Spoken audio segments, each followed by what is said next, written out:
Estação Entrevista. Secretário de Planejamento, secretário de Obras, Edson Kratz, nosso convidado de hoje. Boa tarde, secretário, tudo bem? Boa tarde, Adilson, tudo bem? Em especial a nossa comunidade de Balneário Camboriú. Vamos lá, são duas secretarias que eu falei, não desmerecendo outras, mas de um valor muito grande para a nossa Balneário Camboriú.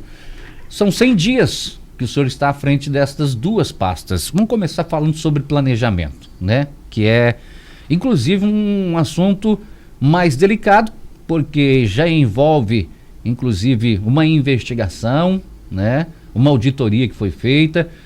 Desde que o senhor assumiu, como é que está o planejamento? Na verdade, desde o primeiro dia que nós assumimos o planejamento, nós vivemos num clima absolutamente desconfortável, né? É preciso, e nós recebemos no governo de transição a informação no final das reuniões, de que houve, por parte do governo anterior, uma auditoria dentro da Secretaria de Planejamento, e nós fomos informados, e já no começo do nosso governo nós demos prosseguimento com os atos sequenciais. A Secretaria de Controladoria e de Transparência fez essa liderança desses procedimentos. Nós instituímos um grupo de gestão desse momento tão delicado que nós vivemos, para a gente fazer de forma bem clara a revisão de todos os atos procedidos nos últimos anos, né? Principalmente aqueles apontados pela auditoria, né? Desse grupo faz parte o secretário de Transparência, o Vitor, faz parte o nosso procurador-geral, o Dr. Alberton, e faz parte também o secretário que vos fala nesse momento. E o objetivo básico é uma revisão de todos os atos apontados na própria auditoria. Isso por si só cria um clima um tanto quanto desconfortável dentro da própria secretaria. Nós viemos para a Secretaria de Planejamento para pensarmos essa cidade, para construirmos uma alternativa de uma nova cidade, para imaginarmos como nós vamos ser daqui a 20, 30, 40 anos, que é assim que nós devemos proceder no planejamento, para que as obras estruturantes de hoje possam servir para a cidade daqui a 20, 30 anos. E a gente tem tido muito pouco tempo, porque a gente está muito envolvido com as questões cartoriais da Secretaria de Planejamento. Penso que nós caminhamos agora para uma solução final, penso que a gente deva fazer o dever de casa. A Secretaria de Planejamento precisa ser mais transparente, precisa ser mais moderna, os procedimentos, os fluxos devem ser todos eles digitalizados, coisa que não existe ainda, né? Ainda vivemos de uma época de muita província dentro da Secretaria de Planejamento no que diz respeito ao atendimento do contribuinte. Veja bem, não é o planejamento da cidade, mas isso acaba te sufocando como secretário, né? Você chega ali no período da manhã, pensando e visualizando e sonhando essa cidade que todos nós queremos melhor, e aí você imediatamente já é tomado por decisões internas administrativas que nós precisamos responder. Junto com a auditoria, nós temos manifestações do Ministério Público que nós precisamos responder. Junto com isso, nós tivemos a cooperação do Tribunal de Contas, que está fazendo também uma checagem nos procedimentos.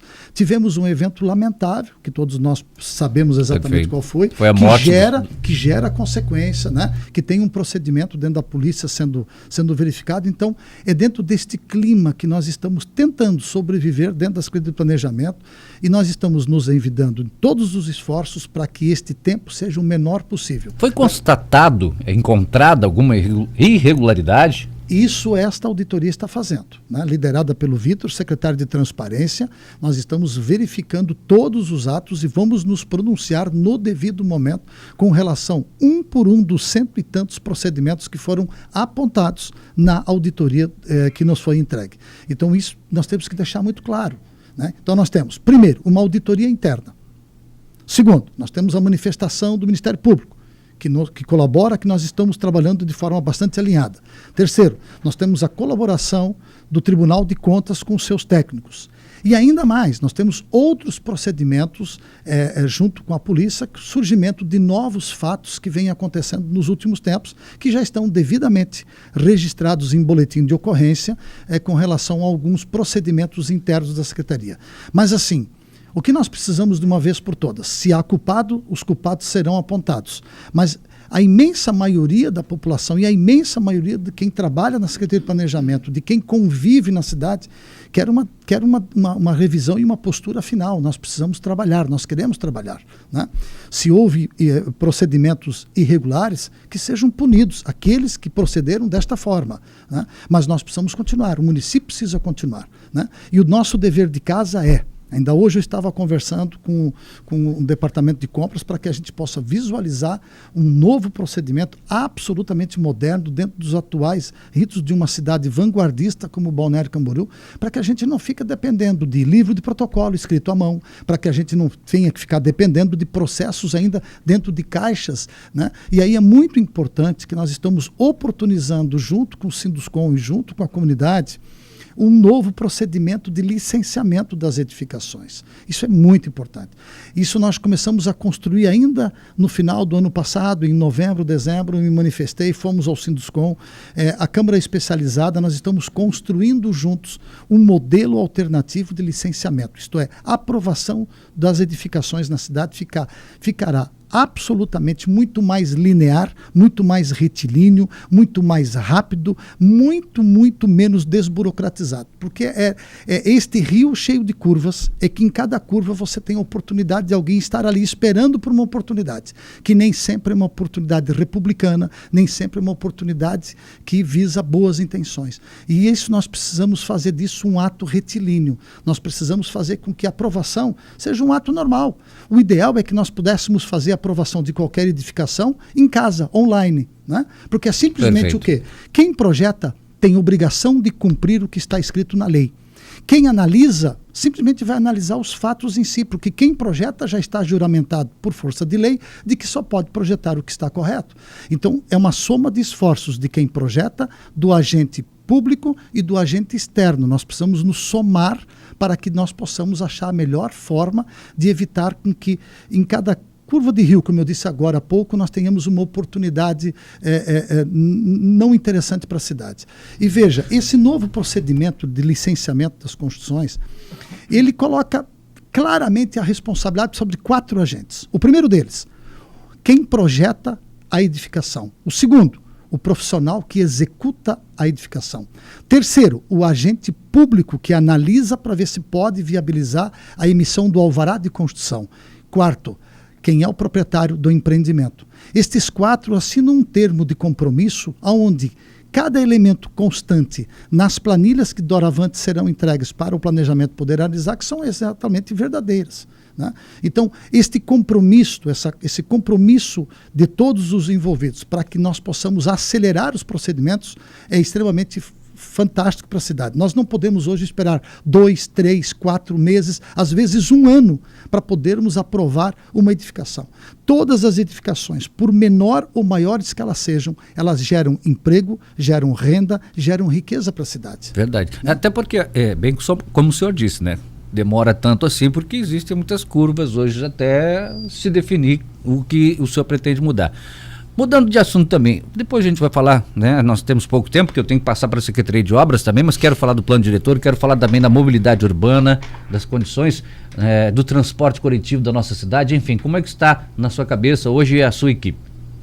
Nós temos uma equipe bastante comprometida, né? Eu sou daqueles que acreditam de que os melhores profissionais são aqueles que fazem carreira na vida pública, né? Eu preconizo da verdade de que nós precisamos sempre buscar aqueles que foram concursados, os engenheiros, os arquitetos, os urbanistas, né? E nós temos hoje diversos projetos em andamento, da mobilidade urbana, da questão da revisão do plano diretor e tantos outros projetos de cidade caminhável, né? Dentro do que preconiza a mobilidade urbana, nós precisamos e vamos concluir os binários da cidade, né? Temos recursos para tanto e ainda acredito que o prolongamento da 4ª Avenida se dará ainda no início do 2º semestre. Mas lá na frente nós precisamos oportunizar a cidade para que, dentro do que se fala da mobilidade urbana, nós nos foquemos no melhor e mais eficiente sistema de mobilidade urbana, que é um eficiente, moderno e atraente sistema de transporte coletivo. O transporte coletivo da cidade será a solução definitiva para a mobilidade de Balneário Camboriú. Assim como as calçadas, assim como os passeios. 60% das movimentações no centro da cidade são feitas pelas pessoas a pé. E eu sei perfeitamente bem que nem todas as calçadas são caminháveis, portanto nós temos um projeto Cidade Caminhável.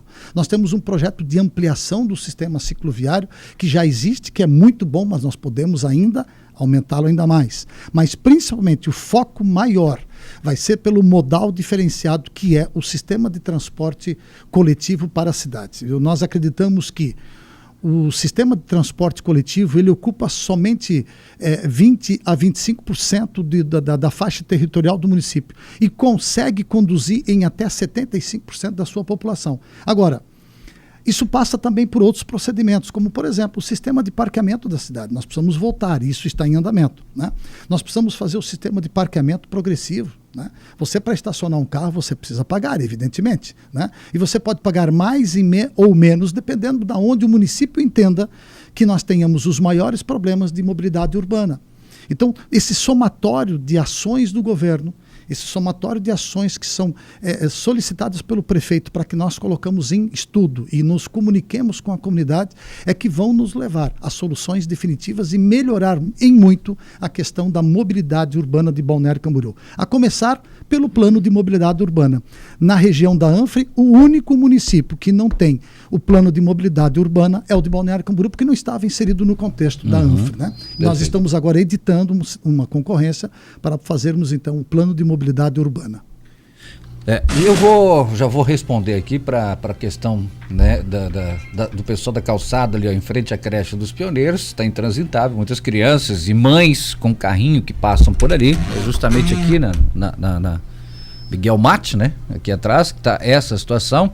O secretário já acabou de falar sobre essas condições, essa mobilidade urbana que vai ser revista e vai ser refeita com certeza. Nós temos alguns questionamentos, né, da comunidade. Quero agradecer o Gilberto Berejuc, que também nos acompanha, né, está ligado aqui no programa, sempre acompanha, né? Ele fala que é o jornalismo leve do meio-dia. É gostoso assim também, a gente cobra, mas de uma maneira diferente. Edson Kratz, né? E nós temos vários questionamentos, né? Tem o seu César lá da Barra, está falando do Trapiche lá também. Tem outros questionamentos que eu lhe passei agora aqui, que você anotou. Tem a Atlântica, que eu lhe falei outra vez também, a Atlântica, que é preocupação. Será que vai ter que arrancar todo aquele asfalto lá? Porque cedeu, né? Devido às galerias que não ficaram propriamente como estão bem feitas desse lado, que não aconteceu nada. Lá não aconteceu. Mas que temos ainda de planejamento para depois a gente já pular para obras. Não, planejamento, só para que a comunidade entenda, nós definimos o planejamento de forma muito clara. Da seguinte forma, nós temos o eixo estruturante da Secretaria de Planejamento, cujo objetivo maior é atender o contribuinte, né? Todo aquele cidadão que imagina investir, que imagina empreender na cidade, pode ser uma pequena casa, pode ser a tua casa, a nossa casa, como aquele grande empresário que vai gerar renda e riqueza e vai fazer grandes investimentos, nós precisamos atendê-lo de forma respeitosa. E o compromisso e aquilo que o prefeito nos pediu é que nós, então, façamos essa solução com a nossa capacitação, o nosso treinamento, que tenhamos mais objetividade, que sejamos mais céleres nos processos de análise e de encaminhamento e de aprovação dos empreendimentos, tanto na expedição, tanto na aprovação, quanto na expedição do alvará, como no habite. Mas eu sou regido, né? Acima de mim eu tenho a regência da carta magna maior da Secretaria de Planejamento, que é o plano diretor, né? Então nós somos regidos pelo plano diretor, que é a nossa constituinte mãe, e aí dela advém todos os nossos procedimentos. O que cabe a nós é darmos celeridade. Darmos celeridade significa desconstruirmos estes aparatos burocratizados em excesso, papel em excesso, quando nós podemos fazer isso de forma virtual, quando nós podemos fazer isso de forma direta, online. Esse é o nosso compromisso. Além disso, nós temos ações emergenciais de obras que vinham em andamento e nós precisamos dar prosseguimento, e muitas delas nós estamos dando prosseguimento. Nós temos outro eixo que nos guia no planejamento, que são as ações programáticas, e aí eu quero citar ressaltar, recentemente nós tivemos uma matéria bastante forte na cidade, que é a questão dos cenários urbanos, questão dos mais de quase 20 prédios abandonados na cidade, que simplesmente estão ali. Não deu certo, eu fico com aquele esqueleto ali, trazendo prejuízo para os moradores, trazendo prejuízo para a cidade. Isso precisa ser revisto. De que forma? Com uma lei clara e objetiva e específica. Nós temos o programa de cidade caminhável, que nós já conversamos tanto. Nós temos ações táticas, que são aquelas obras que são estruturantes, mas porém não são absolutamente estratégicas. E nós temos as obras absolutamente estratégicas e estruturantes. Quais seriam hoje, de forma resumida? Primeira delas, reestruturação da faixa de areia da Praia Central. Não é mais uma questão de nós precisamos reurbanizar, não. Nós precisamos nos proteger em função dos eventos ocorridos e que recentemente nós nos deparamos. A orla tem que ser totalmente reestruturada, não é? Exatamente. Totalmente. O primeiro passo não é nós falarmos na urbanização. Primeiro, reestruturar. Nós precisamos ter uma reservação de areia que nos dê segurança. Nós estamos muito próximos do nível do mar, né? A nossa altimetria é muito pequena. Então isso nos traz alguma... Embora nós tenhamos uma baía absolutamente confortável, embora nós tenhamos uma praia que é como se fosse um prato raso, ele tem toda uma declividade bastante pequena, que nos favorece. Mesmo assim, houve uma perda de carga de energia, de areia muito grande ao longo dos anos, né? As correntes marítimas, em função de algumas alterações, já não se comportam tanto quanto. E esses eventos, como aconteceu agora com a subida da maré, eles são cíclicos. Em 1974, nós tivemos algo exatamente igual como nós tivemos agora, né? Ainda de proporções ainda maiores. Mas o que nós temos que fazer agora com tantos investimentos que nós temos? Que recado nós precisamos passar para o Brasil? De que nós vamos, sim, dar toda a segurança e vamos reestruturar. Essa é uma das obras estruturantes. A outra é a revitalização do nosso eixo econômico de geração de renda e de riqueza em Balneário Camboriú, que é a Avenida Brasil. Requalificação da Avenida Central, vocacionada para as artes e para a cultura. Um eixo de interligação entre as duas cidades. Nós podemos trazer uma nova centralidade para Balneário Camboriú, na região da Rua 3000, entrando em direção ao bairro dos Municípios e fazermos ali uma operação urbana consorciada que nos permita buscar recursos e ali nós trazemos uma nova centralidade, mudando a história dos bairros daquela região e principalmente unindo as duas cidades, com uma intervenção forte por debaixo da BR-101, abrirmos ali um elevado com 120 metros de distância, para que nós tenhamos claramente a visão de uma cidade convivendo com a outra cidade. Ok. Edson Kratz, né? Eu sei que eu tenho que lhe dar uma controladinha, já anotei. Nosso tempo está estourado, eu só quero rapidamente, né? Seu César Pescador, já passei o recado para o secretário também, que mandou uma mensagem aqui. Eu quero agradecer o seu César, inclusive nós temos um projeto já em andamento e vamos fazer, é uma das determinações do prefeito Fabrício para que a gente faça a reurbanização e adequação para esse importante porto pesqueiro da Barra, né, que fica ali na região da rua Jardim da Saudade. A questão do nosso leite? A questão do leite é uma questão muito polêmica, né? É usual, se usou por muito tempo. Eu fui secretário de obras durante 8 anos, nós usamos disso. E agora a nossa procuradoria nos aconselha de que a gente deva novamente fazer isso, mas de forma muito correta, né? Estipularmos e fazermos uma lei que nos dê total apoio e guarida dentro daquilo que nós precisamos. Nós somos servidores públicos, nós somos regidos por lei. Nós não podemos achar que nós vamos fazer. As pessoas são merecedoras, eu não discuto isso, são sim, né? A maioria deles são absolutamente merecedores, né? Nós precisamos estipular as regras claras e estarmos fundamentados em lei.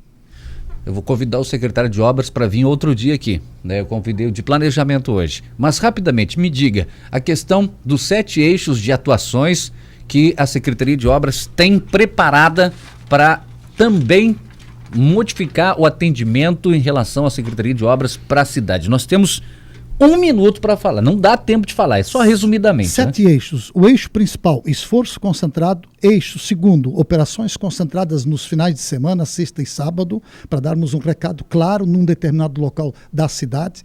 As operações noturnas, que será que já estão acontecendo, né? Sim, todos eles. A grande saída da Secretaria de Obras, absoluta certeza, nós vamos ter que trabalhar à noite, muito pouco tempo, né? As operações terão que ser noturnas. Nós não temos mais como intervir nas ruas da cidade no período em que a cidade está vivenciando e trabalhando, né? Além disso, nós temos o paisagismo, nós temos a equipe do Capricho, que agora junto com a Cidade Caminhável, e nós temos o setor que dá a sustentação, que é a equipe administrativa. E temos também, além do esforço concentrado, a equipe de plantão. Hoje, por exemplo, o esforço concentrado está totalmente voltado para o bairro das Nações. Mas acontece um problema pontual numa rua lá na Vila Real. Então nós não vamos fazer, só vamos fazer quando o esforço concentrado for? Não, nós temos uma equipe de plantão que dá esse atendimento. Então, os 7 eixos de atuação, e eu quero ser cobrado, a Secretaria de Obras ela precisa se comunicar com a cidade, e nesse momento em que todos os servidores estão num determinado bairro da cidade, é a hora de nós podermos conversar. E os nossos diretores, os nossos funcionários, os nossos colaboradores estão lá justamente para isso, para trazermos melhor qualidade de vida para as pessoas. Não há espaço mais importante na vida das pessoas que a minha rua, a tua casa, na frente da minha casa e na minha rua. E aí eu peço a colaboração do morador. Veja, se eu como morador minimamente fizer a minha parte, varrer a minha calçada, tirar aquele tal daquele mato que cresce 10 centímetros por semana, que ninguém está conseguindo resolver esse problema com eficiência, como nós deveríamos estar resolvendo. Mas minimamente a colaboração de cada morador, de cada rua, nós propagamos esse sentimento de civilidade, de urbanismo por toda a cidade. Se na frente da minha casa está melhor, do meu vizinho também estará, a rua toda estará e o bairro todo estará. Isso não significa dizer que a prefeitura, que o governo não tem a sua responsabilidade, tem, mas eu, enquanto cidadão, tenho e devo também ajudar a construir essa cidade melhor para todos nós, começando na frente da minha casa. Perfeito. Falou 7? Fechou? Fechou o 7. Então, obrigado. Até uma próxima. Né? Eu sei que tem mais assuntos, mas a gente tem bastante tempo para falar com certeza ainda durante esse ano todo aí e, se Deus quiser, pelo que vem aí pela frente. Grande abraço, seu Edson Crates. Obrigado a todos.